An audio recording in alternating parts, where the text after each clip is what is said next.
Você já passou por isso? Tá lá assistindo um anime de boa e do nada surge um personagem secundário qualquer que não tem relevância alguma pra história, mas aparece utilizando uma habilidade tão insana e tão criativa que você fica simplesmente de boca aberta. A reação é sempre a mesma: que diabo é isso que eu acabei de ver? E aí quando você volta e olha pro protagonista, sim, o personagem mais importante da obra, percebe que o poder dele é basicamente socar mais forte. E você fica se perguntando, como assim, cara? Não é possível. E foi justamente aí que eu percebi: isso não é por acaso. Na verdade, é um tropê bem antigo que existe em animes desde os clássicos mais antigos até os lançamentos mais recentes. É quase como uma tradição do gênero shounen. Então foi aí que eu decidi investigar.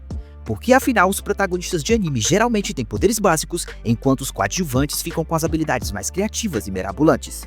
Bom, manitos, hoje a gente vai explorar isso juntos. Eu vou te mostrar alguns exemplos de protagonistas com poderes super simples e contrastar com personagens secundários que muitas vezes roubam a cena com habilidades absurdamente criativas. E no final, a gente vai entender de uma vez por todas por que isso acontece e se essa tendência vai continuar no futuro dos animes.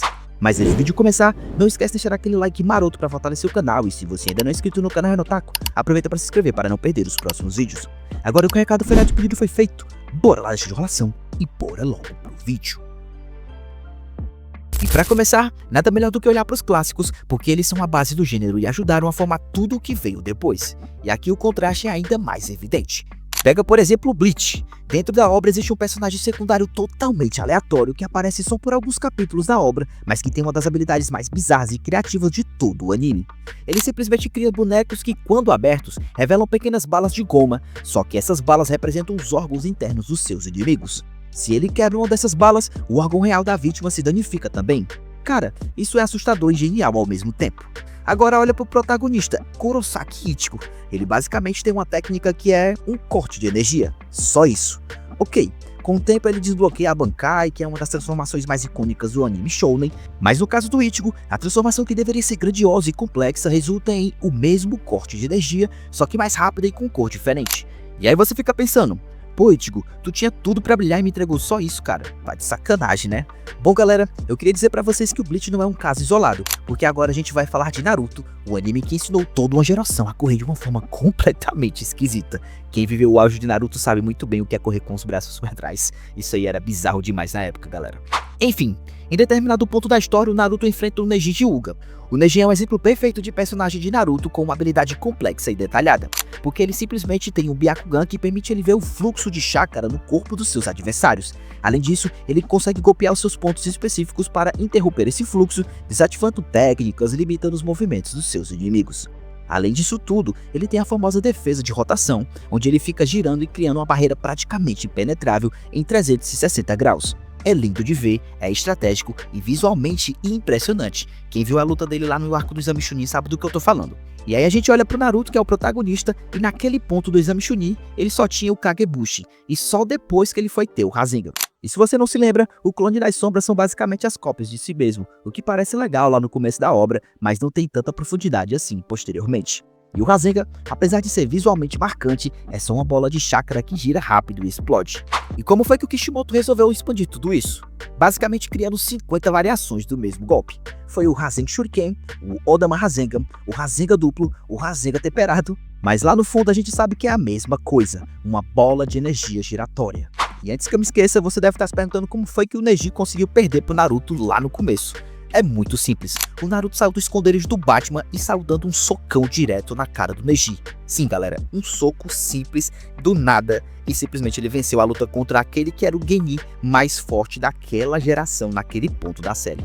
Mas quando a gente pensa em sistemas de poderes complexos, um anime vem à nossa cabeça, Hunter x Hunter, pois ele é a referência absoluta dessa complexidade de poderes. O sistema de Hunter x Hunter é tão detalhado que muitos consideram o mais completo do mundo dos animes. Quanto mais tu explica, menos a pessoa vai entender.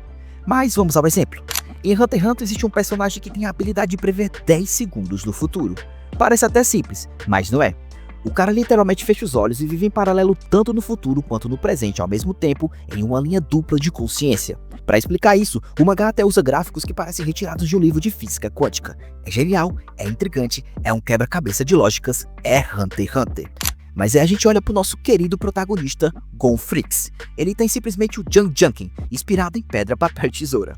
Pedra, o soco com aura, papel, a bolinha de aura disparada à distância e tesoura, a lâmina de aura. Fim, É simples assim. Enquanto muitos personagens de Hunter x Hunter estão quebrando a cabeça com habilidades que parecem tese de doutorado, o Gon tá lá brincando de recreio com pedra, papel e tesoura. Mas no fim, funciona. Porque, vamos combinar, quando você era criança, o que era mais fácil de imitar? O Rasengan, o Kamehameha ou um golpe aleatório de chakra do Neji que você nem lembra o nome. Pois é, o simples fica marcado. Técnicas simples são fáceis de reproduzir, fáceis de entender e grudam na nossa memória. Enquanto isso, as habilidades complexas são incríveis no papel, mas elas não têm o mesmo impacto imediato no imaginário popular. Poderes simples se tornam icônicos porque qualquer pessoa consegue imaginar, reproduzir e se conectar com eles. Ok, beleza, mas será que isso não é coisa de anime antigo? Essa foi a minha dúvida também. Então eu olhei para os novos animes shounen e o exemplo perfeito é Jujutsu Kaisen. De um lado temos Gojo Satoru, um dos personagens mais populares dos últimos tempos. O seu poder é o infinito, um conceito tão complexo que já rendeu vídeos de fãs explicando usando cálculo avançado. Ele manipula o espaço em nível microscópico, criando barreiras intransponíveis. É complexo, é brilhante, é visualmente deslumbrante. Agora você olha pro Yuji Tadori, o nosso protagonista. O poder dele é correr rápido, ser forte e bater. Ok, depois o Gojo ensina ele a colocar energia amaldiçoada nos seus socos, mas continua sendo apenas um soco. O cara enfrenta um Mahito que se transforma em coisas bizarras, mistura corpos e o Yuji responde apenas com chute, soco, soco duplo, socão, chute triplo e, claro, o clássico olhar intimidador. E adivinha, a luta é incrível mesmo assim. Mas por quê? Porque quando o protagonista tem uma limitação, cada vitória é muito mais satisfatória. O cara não tem um arsenal gigante, então precisa tirar leite de pedra e isso deixa a luta muito mais emocionante. E aqui está uma chave importante. Quando um protagonista tem poderes simples, cada vitória parece muito mais suada e mais significativa.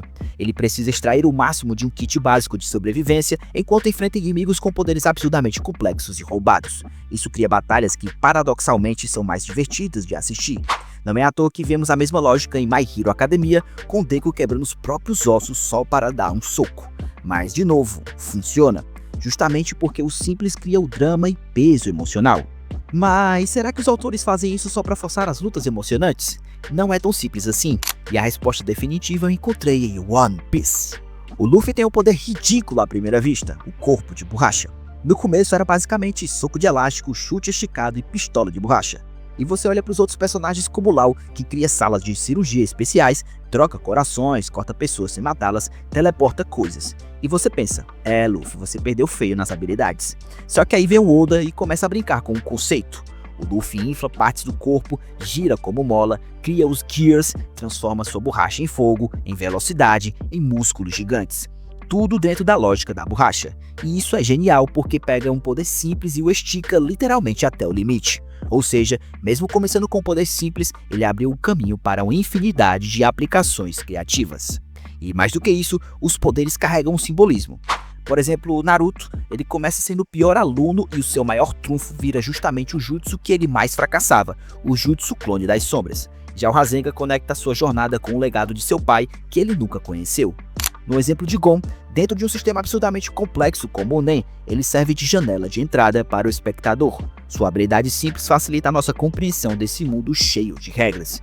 Já o caso de Luffy é diferente, a sua borracha simboliza criatividade e liberdade. Quanto mais longe ele vai, mais sua imaginação se expande junto com seus golpes, até porque a gente viu aí que a fruta dele não é a da borracha, é uma Hito no Mi, modelo aí ancestral do Nika e, enfim, ele faz com que o seu imaginário vire o seu poder mais apelão. É quase um Tom Fosse aí para muitos fãs. Ou seja, não é que os protagonistas têm poderes chatos, galera. Eles têm poderes fundamentais que ajudam a sustentar a mensagem central da obra. Mas aí vem a grande pergunta. Será que protagonistas precisam ter sempre poderes simples? E a resposta é não. Um exemplo que prova isso é Jojo Bizarre Adventure. Nas primeiras partes da obra, os protagonistas tinham poderes muito simples. Basicamente eram socos e o shape em dia. Mas a partir de um certo ponto, o Araki, o autor, pirou completamente o cabeção na sua criatividade. Protagonistas começaram a ter poderes cada vez mais complexos e abstratos, como manipular cordas, criar dimensões alternativas ou até acelerar o fluxo do tempo. E sabe o que aconteceu? A obra ficou simplesmente melhor. Ou seja, a complexidade também pode funcionar desde que bem executada. No fim das contas, não existe uma fórmula única. Os protagonistas podem ter poderes simples ou complexos. O que importa é como esses poderes são usados dentro da narrativa. Um soco pode ser tão marcante quanto uma habilidade cósmica se for construído com emoção, estratégia e significado. E vamos ser sinceros, independentemente da complexidade, sempre vai ser um hype se levantar da cadeira, esticar o braço e soltar um Kamehameha ou um Rasengan imaginário. Isso nunca vai mudar. Então é isso, galera, esse é o nosso vídeo de hoje. Você concorda com esses pontos? Você acha que os protagonistas deveriam ter habilidades mais complexas? Qual habilidade que você mais gosta? Deixa aqui nos comentários a tua opinião. E se você gostou desse vídeo, não esquece de deixar aquele like maroto para fortalecer o canal. E se você ainda não é inscrito no canal Renotaku, aproveita para se inscrever para não perder os próximos vídeos. Obrigado por ter assistido esse vídeo até aqui. Te encontro no próximo vídeo. Valeu, até a próxima. Fui!